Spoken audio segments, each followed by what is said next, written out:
Bacaan dari Kitab Ulangan. Pada waktu itu, Musa berkata kepada bangsa Israel tentang hal ikhwal persembahan. Katanya, imam harus menerima buah bungaran dari tanganmu dan meletakkannya di depan mezbah Tuhan Allahmu. Kemudian engkau harus menyatakan di hadapan Tuhan Allahmu begini: dahulu bapakku, yaitu Yakub, adalah seorang Aram, dia seorang pengembara.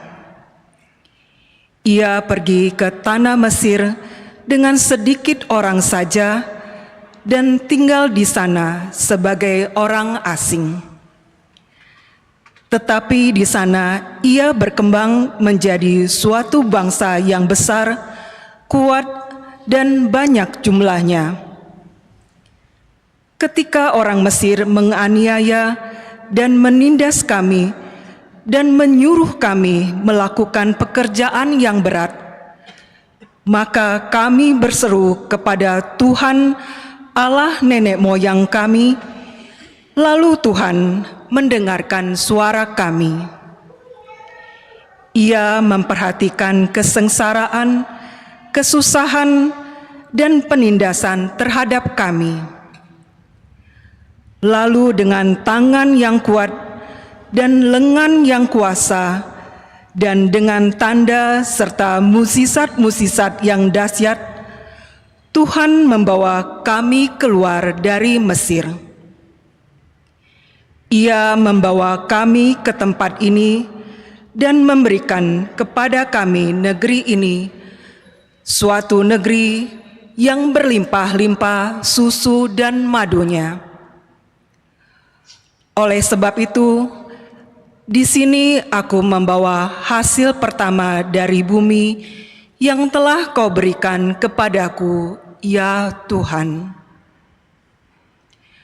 Kemudian engkau harus meletakkan bahan persembahan itu di hadapan Tuhan Allahmu. Engkau harus sujud di hadapan Tuhan Allahmu. Demikianlah sabda Tuhan. Bacaan dari surat Rasul Paulus kepada jemaat di Roma. Saudara-saudara, inilah yang dikatakan kitab suci. Firman itu dekat padamu, yakni di dalam mulut dan di dalam hatimu. Itulah firman iman yang kami beritakan. Sebab jika kamu mengaku dengan mulutmu bahwa Yesus adalah Tuhan dan percaya dalam hati bahwa Allah telah membangkitkan Dia dari antara orang mati, maka kamu akan diselamatkan. Karena dengan hati orang percaya dan dibenarkan, dan dengan mulutnya orang mengaku dan diselamatkan. Karena kitab suci berkata, siapa saja yang percaya kepada Dia tidak akan dipermalukan. Sebab tidak ada perbedaan antara orang Yahudi dan orang Yunani. Karena Allah yang satu itu adalah Tuhan semua orang, dan Dia kaya bagi semua orang yang berseru kepadanya. Sebab siapa saja yang berseru kepada nama Tuhan, ia akan diselamatkan. Demikianlah sabda Tuhan. Tuhan bersamamu. Tuhan bersama rohmu. Ini Inilah Injil suci menurut Lukas. Dimuliakanlah Tuhan. Sekali peristiwa, Yesus yang penuh dengan Roh Kudus kembali dari Sungai Yordan, lalu dibawa oleh Roh Kudus ke padang gurun. Di situ 40 hari lamanya ia dicobai iblis. Selama hari-hari itu, Yesus tidak makan apa-apa, dan setelah itu ia lapar. Lalu berkatalah iblis kepada Yesus, "Jika engkau putra Allah, katakanlah kepada batu ini supaya menjadi roti." Jawab Yesus kepadanya, "Ada tertulis, manusia hidup bukan dari roti saja." Kemudian iblis membawa Yesus ke suatu tempat yang tinggi, dan dalam sekejap mata ia memperlihatkan kepada Yesus semua kerajaan dunia. Kata iblis kepadanya, "Segala kuasa itu serta kemuliaannya akan kuberikan kepadamu, sebab semuanya itu telah diserahkan kepadaku, dan aku memberikannya kepada siapa saja yang ku kehendaki. Karena itu, jika engkau menyembah aku, seluruhnya itu akan menjadi milikmu." Tetapi Yesus berkata kepadanya, "Ada tertulis, engkau harus menyembah Tuhan Allahmu, dan hanya kepada Dia sajalah engkau harus berbakti." Kemudian iblis membawa Yesus ke Yerusalem dan menempatkan Dia di puncak bait Allah, lalu berkata kepadanya, "Jika engkau putra Allah, jatuhkanlah dirimu dari sini ke bawah. Sebab ada tertulis, mengenai engkau, Allah akan memerintahkan malaikat-malaikatnya untuk melindungi engkau. Dan mereka akan menerima engkau di atas tangannya, supaya kakimu jangan terantuk pada batu."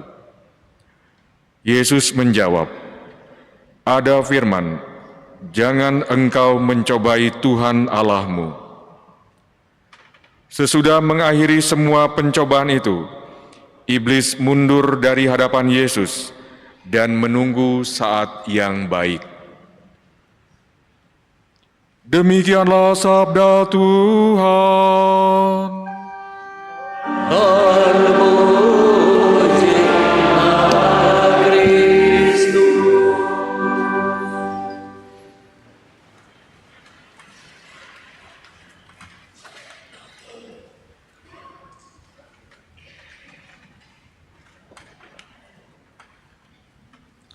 Saudara-saudari yang terkasih, manusia diciptakan sesuai dengan citra Allah. Maka ia memiliki kecenderungan melakukan apa yang baik yang sesuai dengan kehendak Allah. Akan tetapi, sejak awal iblis menggoda manusia dengan berbagai janji palsu yang menggiurkan, agar manusia tidak mendengarkan Allah dan melawan apa yang disabdakan Allah. Manusia pertama sebagai citra Allah pun rusak dan jatuh dalam dosa karena mengikuti janji palsu iblis.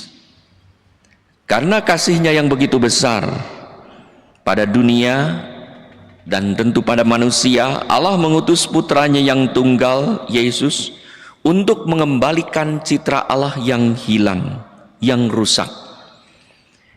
Yesus hanya mendengarkan dan melaksanakan kehendak Allah. Ia menolak godaan iblis dengan berbagai janji palsunya. Orientasi hidup Yesus adalah Allah dan fondasinya adalah sabda Allah. Maka baik saat pembaptisan maupun saat dimuliakan di atas gunung, terdengarlah suara dari surga, "Inilah anakku yang terkasih, kepadanya lah aku berkenan, dengarkanlah dia. Matius 17:6. Dengarkanlah ia berarti ikutilah dia, ikutilah Yesus, maka kita akan menjadi anak terkasih yang berkenan pada Allah.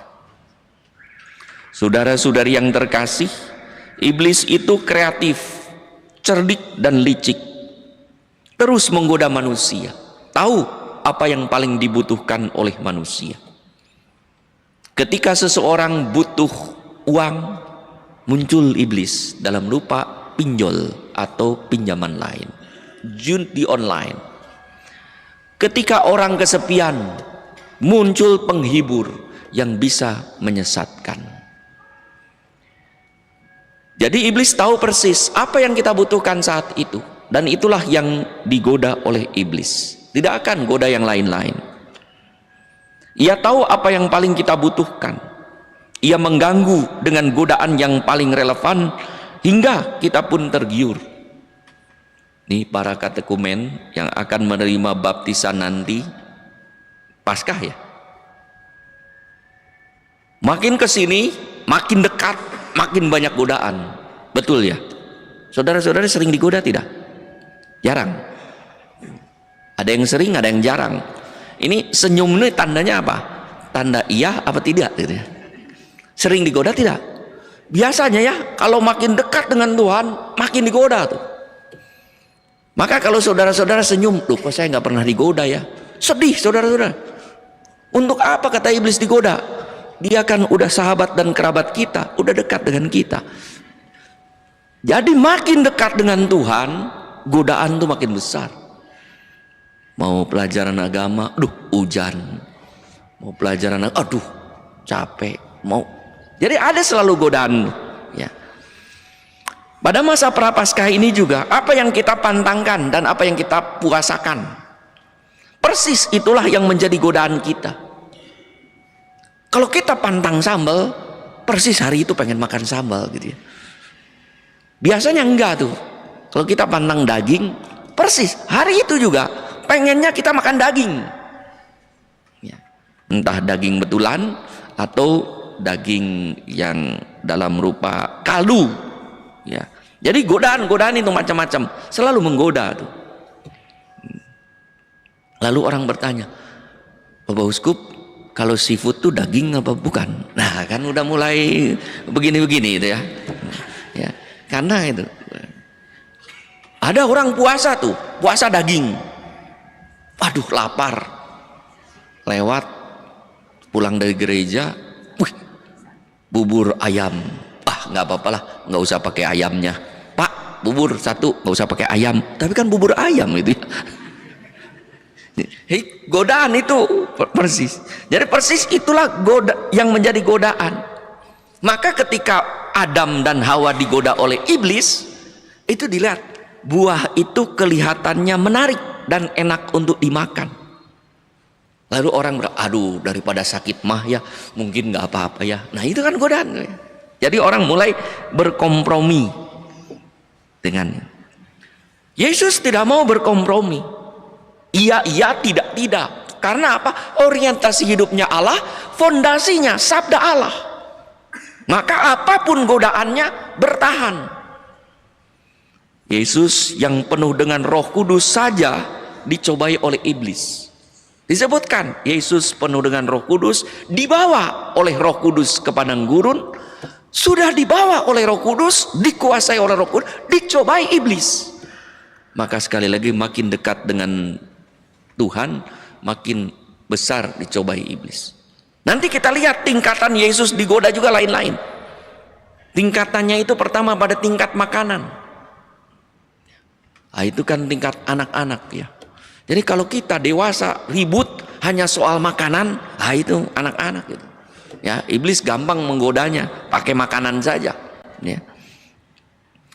Kalau tingkat makin tinggi, itu adalah tingkat pengaruh, bukan lagi badani, tapi di tingkat sosial.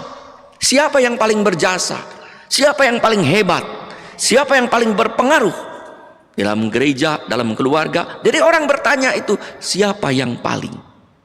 Itu tingkat sosial.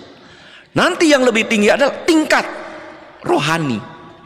Ya, itu tingkat orang merasa saleh, orang merasa benar, itu yang disebut orang-orang Farisi itu ya. Orang yang suka menghakimi orang. Orang ini tidak puasa, orang ini tidak pantang. Saya kan pantang dan puasa. Ini pada tingkat ini. Maka Yesus digodanya itu, ya kalau kita pernah lihat ya, engkau kerasukan Beelzebul, raja iblis. Ya. Jadi kalau tingkat yang rendah, hidup rohaninya masih rendah, ya digodanya juga istilahnya iblis itu ada rankingnya. Cukup sama kopral saja gitu ya. Iya. Nanti udah tinggi, wah itu naik banget. Nah, para imam ini kan digodanya oleh jenderalnya nih. Iya. Jadi bukan orang yang jauh dari Tuhan yang digoda oleh iblis, tetapi justru orang yang dekat dengan Tuhan. Mungkin iblis bergeman itu ya, kalau orang jauh. Untuk apa orang yang jauh dari Tuhan digoda? Kan kita sudah berada dalam lingkungan. Yesus tidak makan selama 40 hari. Ia lapar. Iblis menawarkan bantuan yang paling dibutuhkan Yesus saat itu. Ia memberi usul mengubah batu menjadi roti. Inilah goda dosa kerakusan. Yesus tetap menahan diri dari rasa lapar untuk tidak terjebak masuk dalam godaan mulut dan perut yang bisa dijadikan sarana memenuhi kerakusan oleh iblis. Apa salahnya mengubah batu menjadi roti? Bagus, hebat. Tidak ada salahnya. Yesus memiliki kuasa melakukannya. Tetapi yang memerintahkannya ini adalah iblis. Padahal Yesus, anak Allah, hanya mendengarkan Allah. Maka Yesus memberi petuah pada iblis bahwa manusia tidak hanya hidup dari makanan saja, dari roti saja. Saat Yesus tak tergoda oleh kerakusan, tingkat badani makanan, naik pada tingkat berikutnya iblis. Untuk mempunyai segala sesuatu seakan iblis memilikinya, padahal Allah lah sang pemilik dunia dan segala isi. Dengan lihai iblis memperlihatkan kemegahan kerajaan duniawi dan seakan menawarkan mau menyerahkan segala kuasa asal Yesus menyembah iblis. Mana mungkin Yesus adalah anak Allah, ia hanya menyembah Allah. Maka Yesus pun meyakinkan iblis bahwa engkau harus menyembah Allahmu dan hanya berbakti kepada Allah. Iblis menjadi iblis karena tidak menyembah Allah dan tidak berbakti pada Allah, melawan Allah. Maka iblis menjadi iblis. Iblis tidak kehilangan akal. Ia menggoda Yesus. Naik lagi sekarang pada tingkat rohani, tingkat kesalehan, yaitu kesalehan palsu dan kesia-siaan untuk menjatuhkan diri dari atas bumbungan bait Allah ke bawah dan nanti ditolong oleh malaikat, karena memang ada sabda Allah itu. Untuk apa menjatuhkan diri? Sia-sia, pamer, show off, tidak ada gunanya. Itulah godaan kesia-siaan. Setelah kerakusan tidak dapat, keserakahan tidak bisa, kesia-siaan. Untungnya apa dengan jatuh ke bawah itu, menjatuhkan diri ke bawah? Untuk apa mencobai Allah yang maha pengasih dan maha kuasa?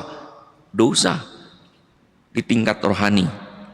Maka Yesus menegur iblis, jangan mencobai Tuhan Allah. Iblis sering menawarkan kesia-siaan dan kenikmatan egoistik. Berapa orang yang jatuh dalam kesia-siaan hidup? Minuman, obat-obatan, judi, atau kesia-siaan yang lain. Seakan-akan menjanjikan kedamaian dan kesenangan, padahal sia-sia. Iblis pun mundur, kalah, tetapi tidak menyerah. Iblis mencari waktu yang baik. Luar biasa iblis ini tekun ya, lebih tekun dari kita. Ya. Iya, iblis ini tekun ya. Jangan dikira iblis itu malas. Iblis rajin. Baik, dia mundur mencari cara, disebut iblis mundur mencari waktu yang baik. Nanti muncul lagi tuh iblis dalam rupa yang baik. Maka godaan-godaan itu munculnya bukan dalam rupa yang buruk, yang baik. Kalau dalam rupa yang buruk, jadi pernah saya tanya, iblis itu kalau dipersonifikasikan seperti apa? Serem, bertanduk. Nah ini katekumen diajari tidak? Iblis kayak apa? Tidak diajari ya. Zaman sekarang tuh tidak diajari. Dulu saya diajari tuh, ya. Tapi untung sekarang nggak diajari. Dulu diajari, salah ajarannya juga. Bertanduk, ya, disebut bertanduk, pakai trisula, giginya apa? Bertaring, berdarah.